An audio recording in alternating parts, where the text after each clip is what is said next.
নমস্কার।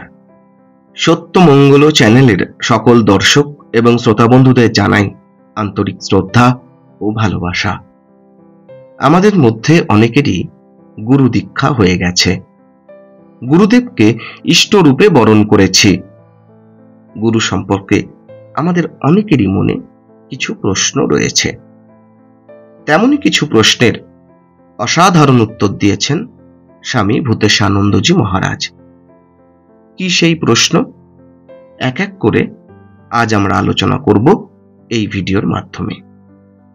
ভক্ত প্রশ্ন করছেন, মহারাজ, গুরু কি শিষ্যের উপর রাগ করেন?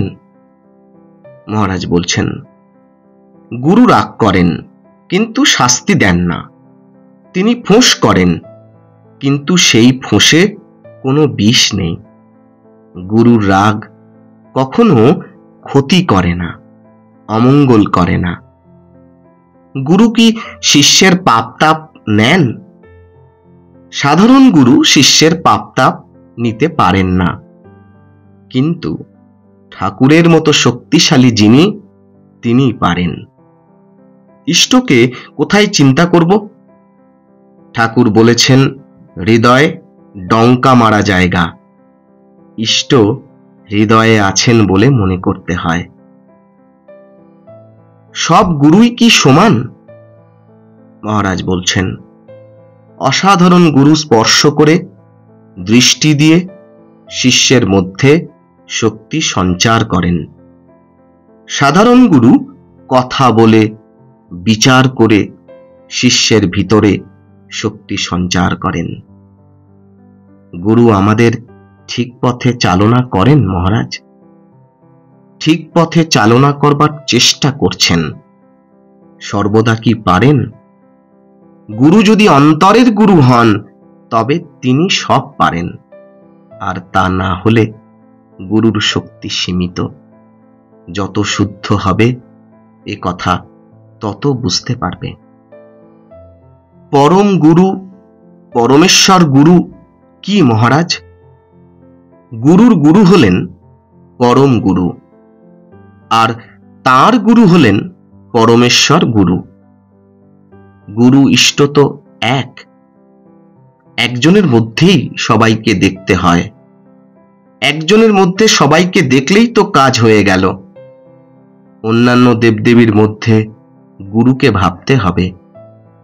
তিনি সবার মধ্যে, আর সব তাঁর মধ্যে। একই কথা, একটা ধরে থেকো তবেই হবে। যেমন গুরু আর ইষ্ট এক, এইটি ধরে থাকো তবেই সব হলো। গুরু বলতে মানুষটা নয়। মানুষ দুদিন বাদেই চলে যাবে, মরণশীল। গুরুর মধ্যে নিত্য ইষ্ট রয়েছেন, তিনিই গুরু। গুরুর ধ্যান মস্তকে, ইষ্টের ধ্যান হৃদয়ে করি। অন্য দেবদেবীর ধ্যান কোথায় করব মহারাজ? হৃদয়ে করবে। অনেক গুরু বলেন, আমি তোমার গুরু নই। তোমার গুরু নির্দিষ্ট আছে।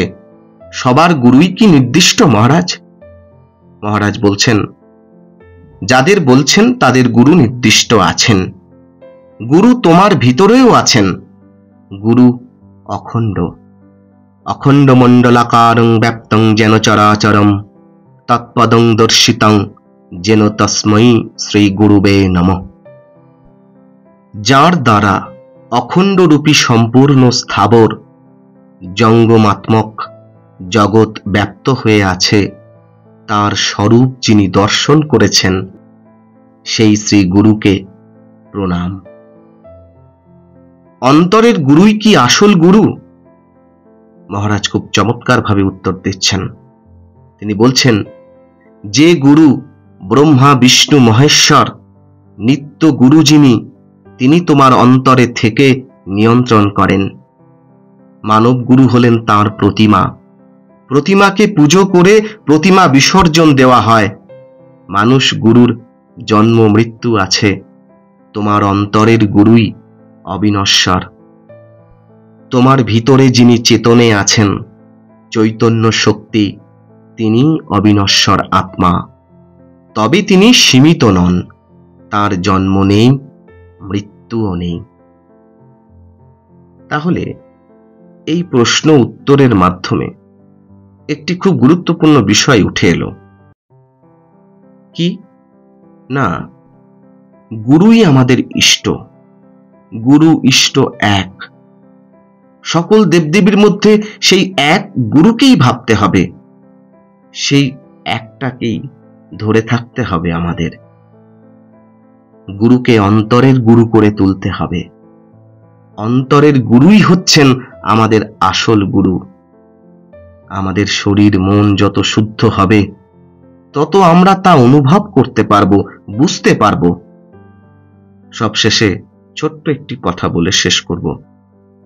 পরম পূজনীয় শ্রীমৎ স্বামী দেবরাজানন্দজি মহারাজ তার একটি বক্তব্যে বলেছিলেন, দীক্ষা যাদের হয়ে গেছে তাদের আর বিকল্প চিন্তা নেই। গুরুদেব যা বলেছেন সেটি শিরোধার্য করে সেটিকে অক্ষরে অক্ষরে পালন করতে হবে। তার সঙ্গে কোনো যোগ বিয়োগ গুণ ভাগ কিচ্ছু চলবে না। দীক্ষা না হবার আগে অন্য চিন্তা থাকে। গুরুদেব যা বলেছেন হুবহু সেটি অক্ষরে অক্ষরে পালন করতে হবে। তারপর কিছুকাল সাধন ভজন করতে করতে যখন একটা লেভেল পর্যন্ত উঠবে, তখন মনই গুরু হয়ে দাঁড়ায়। মনই তখন বলে কি করতে হবে না হবে। যতদিন সে অবস্থা না আসছে, ততদিন গুরু বাক্য ধরে নিয়ে সেটাই পালন করতে হবে। আজকের আলোচনা এইটুকুই। আশা করছি আজকের এই আলোচনা আপনাদের খুব ভালো লেগেছে। আর সত্যিই যদি ভালো লেগে থাকে, তাহলে প্রতিদিনের মতো ভিডিওটিতে একটি লাইক, শেয়ার, কমেন্ট ও চ্যানেলে যারা নতুন এসেছেন তারা চ্যানেলটিকে সাবস্ক্রাইব করে সত্যমঙ্গল চ্যানেলের পাশে থাকবেন। ধন্যবাদ।